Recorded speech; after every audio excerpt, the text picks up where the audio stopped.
பிரியமானவர்களே, இயேசு கிறிஸ்துவின் நாமத்தில் உங்களுக்கு என் அன்பின் வாழ்த்துக்கள். எப்படி இருக்கீங்க? நல்லா இருக்கீங்களா? இந்த இடம் பார்த்தீங்களா எப்படி இருக்குது? இல்ல அதான் சொன்னீங்களே ஸ்வீடன் தேசத்துல அப்படின்னு நினைக்கிறீங்களா? உண்மைதான். இது ஐரோப்பா நாடுகள்ல இருக்கிற ஸ்வீடன் என்கிற தேசம். அதுல ஒரு மலைப்பகுதி, கடலை ஒட்டி இருக்கிற மலைப்பகுதி, பின்னால் ஒரு பெரிய கடல் பாக்குறீங்களா? இந்த சமுத்திரம் இது வந்து பசிபிக் ஓஷன் சொல்லுவாங்களா, பெரிய பசிபிக் மாக்கடல், அதனுடைய மேல் பகுதி. அதனால இதுக்கு பேரு நார்த் சி, வடக்கு கடல். அதனுடைய வடக்கு பகுதியில் இருக்கிற அந்த கடல் என்று சொல்லி அதுக்கு சொல்லுகிறார்கள். எப்பவும் சில்லுன்னு காற்று வருது, குளிராக இருக்கிறது. ரொம்ப அருமையான ஒரு தேசம் இது, பிளசண்டாக இருக்கிறது. அங்கிருந்து கொண்டு உங்களோட பேசுவது எனக்கு அதிக சந்தோஷம். ஆண்டவருடைய சிருஷ்டிப்பு தான் எத்தனை ஆச்சரியமானது. அதை பார்க்க பார்க்க ஒரு பெரிய சந்தோஷம்.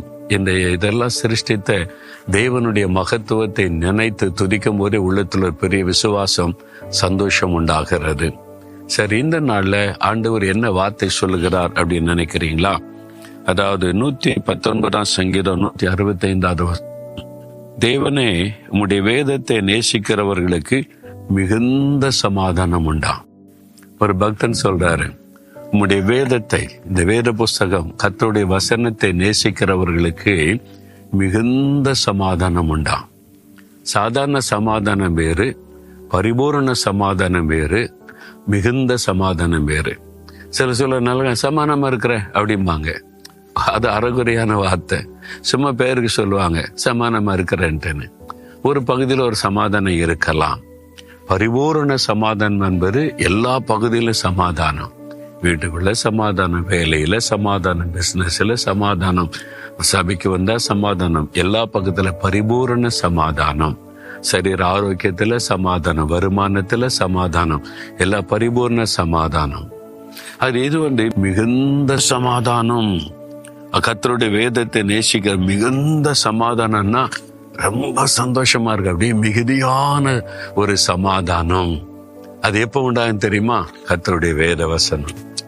இது ரொம்ப இனிமையானது பாருங்களேன். அதை வாசிக்க வாசிக்க, தியானிக்க தியானிக்க அவ்வளோ பெரிய சொந்த சமாதானம் உள்ளத்துல வரும். நீங்க சோதிச்சு பாருங்களேன். நான் வந்து என்னுடைய உறவினர் ஒருவர், அவங்க இந்து குடும்பத்திலிருந்து இயேசுவை ஏற்றுக்கொண்டாங்க. அவங்களுடைய கணவர் என்னுடைய உறவினர் தான், ரொம்ப பயங்கரமான ஸ்ட்ரிக்டானவங்க. அதனால இவங்க எங்கேயும் சர்ச்சுக்கு போக முடியாது, கிறிஸ்துவ கூட்டத்து போக முடியாது, டிவியில கிறிஸ்துவ நிகழ்ச்சியை பார்த்தா கூட கோபம் வரும், பார்க்க முடியாது. வீட்டுக்குள்ள அவங்களை அடிமை மாதிரி வச்சிருந்தாங்கன்னு வைங்களேன்.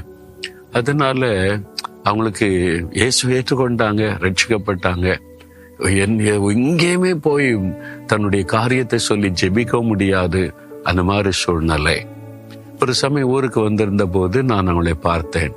அவன்கிட்ட பேசும்போது எப்படி இருக்கீங்க அப்படின்னு நான் அன்பா விசாரித்தேன். சொன்னா நல்லா இருக்கம்பா அப்படி சொல்லிட்டு, நீங்க உங்களை எங்கேயும் விட மாட்டாங்க, எந்த சர்ச்சுக்கும் போக முடியாது, கூட்டத்து போக முடியாது, டிவியில கூட ப்ரோக்ராம் பார்க்க முடியாதுன்னு சொன்னா, ஆமா என்ன எதுலையும் பார்க்க விட மாட்டாங்க, அப்படியே இருக்கிறேன்.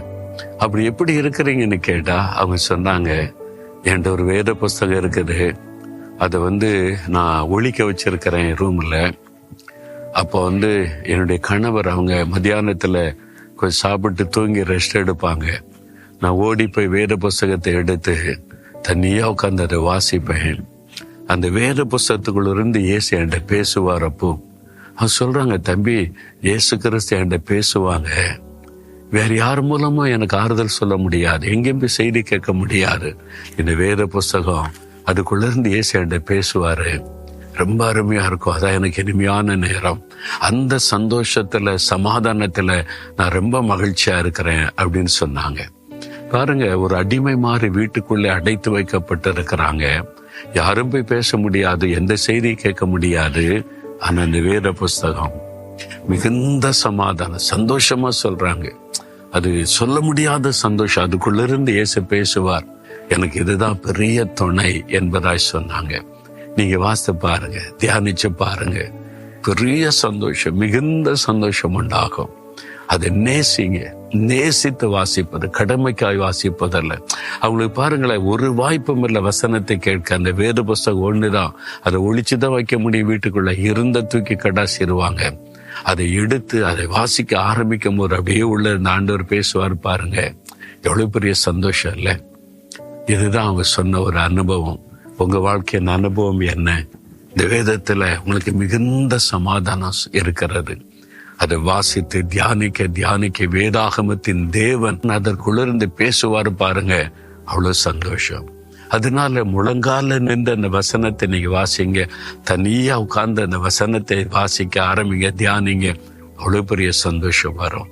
ஆண்டவரே, உங்களுடைய வேதத்தை நான் நேசிக்கிறேன், தினந்தோறும் அதை வாசிக்கிறேன், தியானிக்கிறேன். எனக்கு அதுதான் சமாதானம். நான் இனி வேதத்தை தியானிக்க அசட்டையா இருக்க மாட்டேன், வாசிக்க அசட்டையா இருக்க மாட்டேன். கவனமா நான் வாசித்த அந்த நிறைவான மிகுதியான சந்தோஷத்தை, சமாதானத்தை நான் பெற்றுக்கொள்வேன். ஆண்டவரே, இயேசுவின் நாமத்தில் ஆமேன், ஆமேன்.